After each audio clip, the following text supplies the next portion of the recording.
si Michelle Ann po. Ayun pala. Tumakas ka lang pala. Kaya pala naglalakad ka. Wait lang, mama. Shower cup. Ayaw mo na? Yung totoo. Facial lang naman. Sana all pa facial na. Ba't aga pag-iyamanin eh, no? Connected. Sige, ma'am. Yun. Okay na, ma'am. Okay, let's go. Takas ka, mama. Yari ka pag uwi mamaya. May palo ka mamaya. Ma'am, okay lang ba? Every time kasi na nakakuha ko ng booking, may mga camera kasi ako. Okay lang ba? Sige po. Okay po. Hello, guys.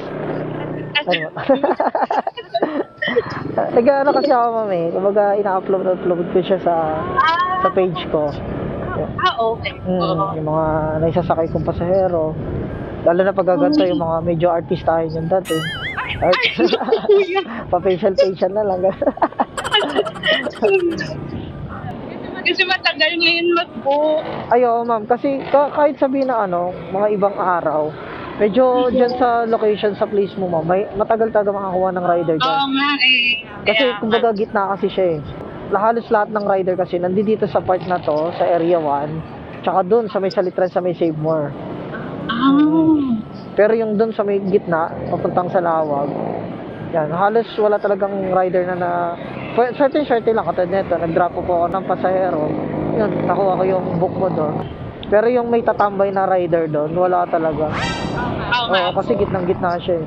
Pero lagi kayo nagbo-book ng joyride. Depende po. More on sa Grab. Sa Grab? Kasi mas mabilis po pag si Grab. Oo, kasi dito kasi maraming Grab na nakatambay. Opo, pero pag ano naman po, pag hindi naman po nagmamadali, joyride. Na ano po kasi, minsan pinapa-cancel po nila. Pinapa-cancel nila. Naku, bad yun. Kaya minsan hindi na lang. Kasi, imbis na okay lang yung alis mo, may inis ka pa. Oo. Cancel natin yung booking, ma'am. Gusto mo? Huwag nyo naman cancel. Huwag kayo mag-cancel ng booking. Kasi minsan sabihin nila, malayo daw. Oo, yung pick up. Tapos, or yung iba po, gusto nila, yung magtitip. Magtitip. Wala naman pong problema. Hindi kasi minsan kasi ako napapansin ko sa customer. Like kunyari, nag-accept ako ng booking. Kunyari, kung ano lang yung rate niya doon, yun lang kinukuha ko. Tapos, kumbaga pagka nagustuhan ka kasi ni customer mag-drive or safety ka sa kanya, magtitip at magtitip. Kasi minsan pagka sinabihan mo agad si customer, baka pwede pong magdagdag, ganyan. Kumbaga, imbis na magbigay ng tip si customer, tinatamad. Opo, ayun nga rin. Ganun din po ako. Pag kunyari naanuhan na po ako, naunahan na, nakakatamad na. Oo, tatama rin ka kasi talaga mag-tip. Kasi kahit sino naman, di ba? Opo. Kaya, ayun. Saka, bakit lagi nila sabihin, kakancel nila yung booking kasi nga, malayo daw yung pick up. Bago mo naman i-accept yung booking, nakikita mo yung location kay Joyride ng pick up. Tapos, pag pick up mo, pagka-accept mo, sasabihin mo, cancel na lang kasi malayo yung pick up. Oy, mga rider! Ito. Dam solution. Oh my God! God, sarado! Oh my God! Paano gagawin natin ito, ma'am? Okay lang po, may kasama naman po ako. May kasama ka dito? Hintayin ko na yung baka po mag-coffee na lang kami. Sige. Thank you po, wala nakakainis. Kala ko babalik na ulit kita dun eh. Okay. Ang aga nila. Sige ma'am, dahan po. Dito. Thank you po. Sayang, no? Hindi nakapagpa-facial.